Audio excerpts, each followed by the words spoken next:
Hello, and welcome to another episode of the Cosmic Campfire. Today we're going to be reading the story Pokémon Lost Silver.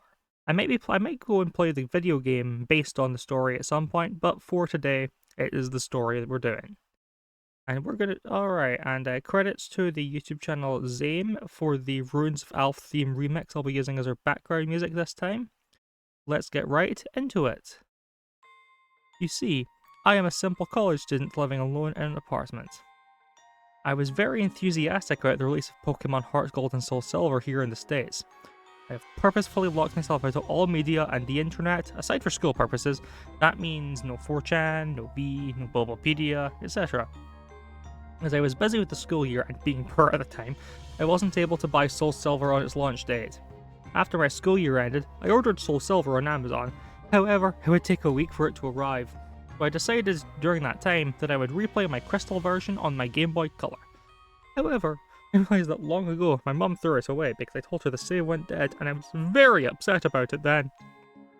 She also threw away my Silver version, so all I have is my Game Boy Color. As such, I set out to a GameStop and bought a used Silver version as it's the only Pokemon game they have left for the Game Boy Color. $10. Fairly cheap. I went home and started up for the nostalgia trip. However, that's where things started getting bizarre. And that's most likely the reason I read this. Game Freak logo started up as normal, but it just froze there. I thought that the carts just errored or something, so I turned it off and on. Same thing happened. I tried pressing A and start over and over, and all of the buttons. Eventually, the logo vanished and there was a black screen for about 5 seconds. Suddenly, rather than going to the usual menu screen, I was already in the game with the previous saved file, which was odd, as I was expecting all these carts to have been wiped by the poor battery. Either way, I wasn't complaining, as I would have chosen the continue option to see what the previous guy did anyways. First off, I checked his trainer information. His name was just ... He didn't have much originality. I checked his profile and apparently he had 99999 hours put into the game, with all 6 badges, bunch of 9s and Pokédollars, and all 251 Pokemon on the Pokédex. Seeing as he apparently had Mew and Celebi logged, I'm guessing he either used a Game Genie or was a really hardcore Pokemon player back then. I checked his Pokemon to see what a badass team he has. To my surprise, I saw 5 unknowns and a 6th Pokemon named Hurry. I'm thinking this be some cruel joke by the person who last played the game, but I decided to check the profiles of these Pokemon anyway. As expected, these were different letters of unknown, all level 5. I was a bit shaky with my unknown alphabet at the time, but I identified the word spelled out to be leave. As for the 6th Pokemon, it's turned out to be a Cyndaquil. Mind you, this is before there were individualized Pokemon icons. Cyndaquil looked normal, but it was only level 5 with 1 HP left and 2 attacks, Leer and Flash. I don't know why they named him Hurry, but at the same time, I just disregarded it. The most eerie thing was that despite my volume being at max, none of the Pokemon had said their usual cries, just pure silence. Having enough of the team, I closed it. I was parked in what appears to be a room inside Bellsprout Tower. However, for some reason, there were no NPCs around. Even more eerie was that the pillar in the middle didn't move at all, as if just leaning on its side. There was no music at all, there was no exit or ladder, or at least I thought there wasn't. I walked around for a few minutes but can't seem to find a way out. This was certainly not a room I've seen in the Bellsprout Tower before. I tried checking my items for an escape rope, but the bag was completely empty. There wasn't any wild Pokemon either. Finally, I managed to find a ladder, which turned out to be behind the pillar. The screen turned black and the music finally started playing. I had a sudden chill, as I recognised that melody I heard to be the theme you hear when you listen to the radio at the Alpha Ruins where the Unknown are at. I immediately realised that it wasn't a loading transition, but rather I was in a dark room and would need Flash. Before I took care of that though, I immediately checked my Pokégear to change the radio to something more pleasant, but it turns out that there was no radio card, or even a phone or time cards. There's only a map card in which Gold, ... from earlier, and I will call him Gold from now on, was just walking in a midst of black. I recall that Cyndaquil has Flash, so I turned off my Pokégear and made Cyndaquil use Flash. I didn't see any message saying, "Hurry has used Flash," or anything like that. The room just became lit, just like that, and I soon regretted it. The room was a chilling blood red with a linear grey path heading south. Ladder I used to go up or down was not there at all. Alright, hold on. Before we move faster, I think what I need to do here is have a little look at something I have. The book here, let me find it. It is the Creepypasta Survival Guide. So it says here that if you decide to buy the weird used game anyway, rip it out of your console the moment it starts acting funny and take a hammer to it. So, not exactly following best practices for being in this type of tale now, is our protagonist? Where were we? I had no choice but to head south. The screen got darker every 20 steps I made, until I finally made it to the end, which appears to be a sign. I read the sign, which said, "Turn back now." Suddenly, I was asked to answer yes, no, but there was no question asked. I chose yes, as I don't know what it was asking, and the screen went black again, making a ladder climb sound, like or something. The unknown radio music stopped, and a few seconds was replaced with the not as creepy Pokeflute radio music. Wow, does this guy not? It's asking if you want to turn back or not, doesn't it? That's what it means. This guy's a little bit silly, but that's okay. They're always a little bit silly in these stories. I was in another dark room, but I held my breath and used flash again. Suddenly, it said that Hurry has fainted, which was odd since I recall that there was no status conditions like poison on him, and I clearly wasn't in a battle.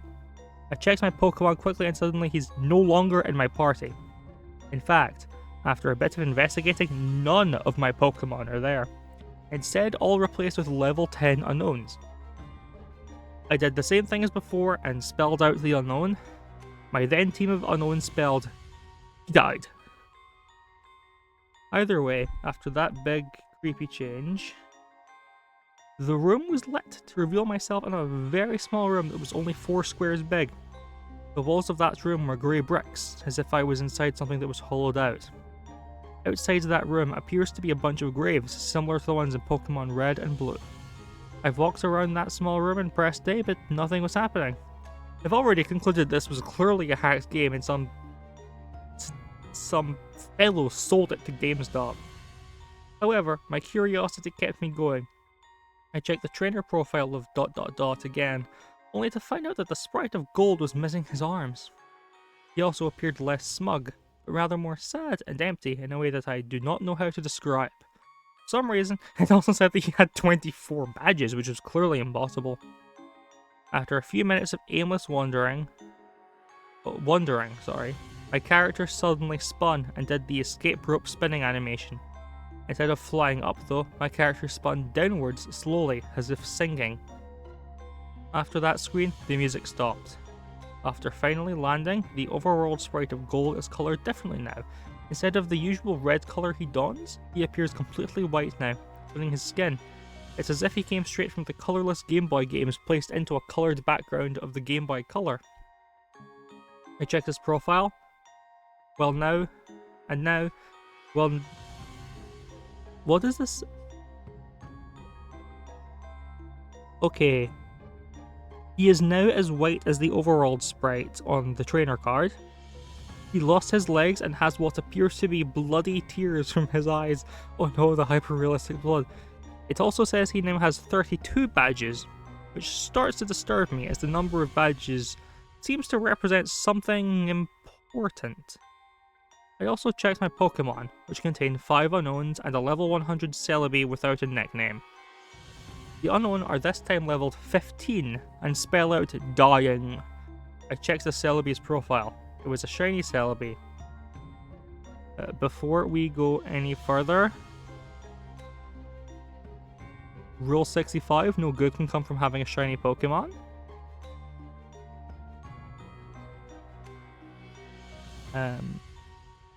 Except there's only half of the sprite. See? No good can come from it. 1 leg, 1 arm, 1 eye. It only has 1 attack. Perish Song. The area I was in The area I was in itself was the Sprout Tower, with the immobile pillar as before, except everything is apparently red now. I walked north for what felt like forever. Eventually, I encountered some generic men and women NPCs. They were all lined up to the side, just facing the long, slantish pillar in the middle. They were also white, and nothing happens when I try to speak to them. I kept on going north until eventually the pillar finally appears chopped off, with a transparent trainer red in that spot. I went up to red, and without even pressing A, I was suddenly engaged, and finally in a battle. The music starts again, which it sounds like the unknown radio music again, but played backwards. Gold's battle back sprite matches his front one with the bloody eyes, white skin, and lack of arms. While Red sprite was the same as before in GSC, except transparent. The text simply said, "Wants to battle," as if he has no name, and both of us only have one Pokemon each, which is weird, as I swore I had 6 of the unknowns. My Celebi came out, conveniently with half a sprite for the back sprite also. The shiny noise and animation was different, as the sound is made sound like multiple screech attacks used consecutively. Red sent out a seemingly normal male Pikachu, except he is level 255 and his sprite seems sad and has tears in his eyes. Rather than the usual fight, item, Pokemon, run menu, I was only given the option to use the attacks. Since Celebi only has one, I chose it. Naturally, since Pikachu is level 255, he went first. Pikachu used Curse, lowering his speed and increasing his attack and defense stats. I'm not even sure if Pikachu could use Curse. Celebi used Power Song. In 3 turns, both Pokemon get KO'd, not like I have a choice. At this point, it didn't even go back to the fight menu. Battle just continued without me, without playing any animations at all for some reason. Pikachu used Flail, which didn't do much damage despite his level and boost as his health was maxed. Celebi used Power Song. Nothing happens because it's already been used. Pikachu used Frustration, which did a shit ton of damage, knocking Celebi down to less than 10 HP. Celebi used Pain Split, which surprised me, Celebi doesn't even have that attack. Now, Pikachu and Celebi both have about 150 HP. Pikachu used Mean Look, which also doesn't do anything. As expected, due to the effects of Power Song, my Celebi fainted. Except, in the text it said, Celebi has died. And instead of the ordinary drop off the screen animation, the Celebi just vanished. For some reason, Pikachu was still up even with Power Song, and it didn't count as my loss.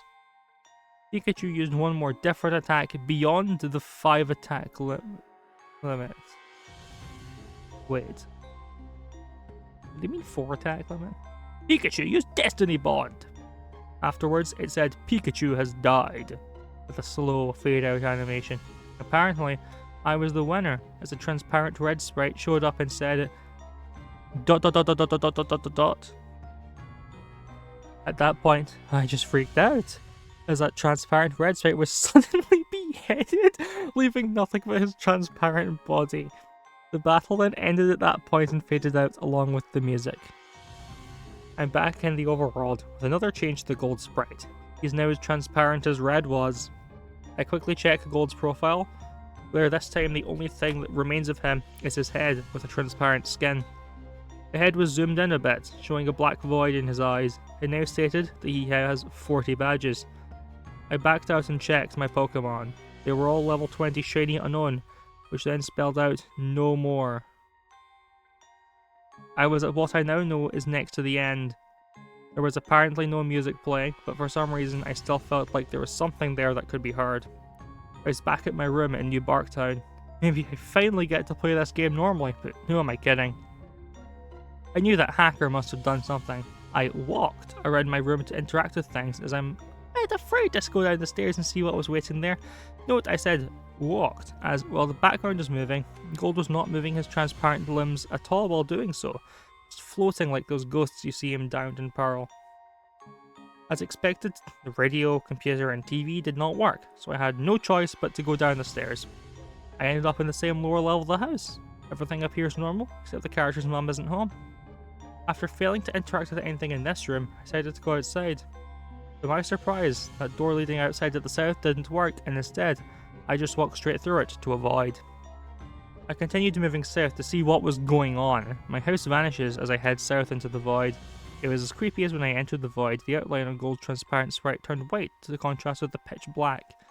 Eventually, I reached a white area, and Gold's sprite turned black and transparent again. I continued south without thinking of stopping at all. After a long trek south, I finally encountered something. It was Gold's regular sprite. I talked to it. He said, "Goodbye, forever, ... Notably with a space in between the forever and the 4 dots, and vanished. As that happened, it said question mark, use nightmare. Which, at that point, I would not deny that being possible. Gold did another escape rope animation, spinning slowly downwards like before. I'm now back into that small, hollowed out room surrounded by graves earlier. Or at least I say I was back there, as there's no sprite anymore.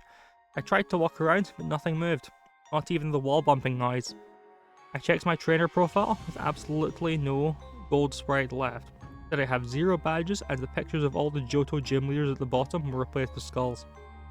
I checked my Pokemon, which were all level 25 unknown. As expected, it spelled out the phrase that I dared to read. I'm dead. As soon as I went back to the overworld, the room I was supposedly in was then covered with the same blocks as the walls. I figured out what exactly that room was when the final text was said, R.I.P. That room was a big grave, surrounded by other graves. Gold had already been dead. He died presumably a few years after he defeated Red. He was a young trainer who, despite his efforts in collecting so many badges and attempts at becoming a Pokemon Master, was still unable to avoid the inevitable fate of death, and his efforts were eventually forgotten by the next generation. I was unable to escape from that text no matter what happened. I tried resetting the game, and the same thing happened, at which I then finally decided to give up on that horrible nightmare. After that experience, I will never look at the gimmick unknown the same way again. They say that only the first generation have folktales and legends, but the second generation have shown how unpleasant the truth can be. I eventually enjoyed Soul Silver immensely, but I can't unthink what that Riggs game has told me. Oh, now this is fun. Look at this. The article has a section about the fan game. Yeah, the RPG Maker fan game. That's cool. Look at this. There's been talk about extending. Yeah, early 2010, a complete working fan game of Lost Silver was made. It's its own executable rather than a ROM hack, and therefore does not require an emulator or a Pokemon Silver ROM. There have been talks about expanding the story by adding a different series of blah, blah, blah. Huh. Apparently the events when choosing no it was actually made up by the original writer for the fan game. How wonderful. Now this story, well, it's one of the classics, you know, the ROM hack. The ROM hack in the story, I mean, not the real fan game, it's because it's not a ROM hack. Is an intriguing thing. There is the fact that it got a real fan game made out of it's pretty good.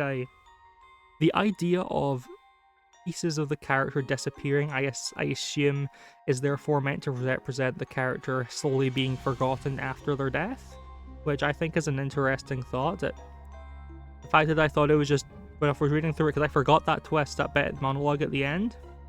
So the fact that I discovered this, and then I'm like, okay, I'm thinking to myself, okay, yeah, sure, they're losing bits and pieces of the body, haha, very spooky.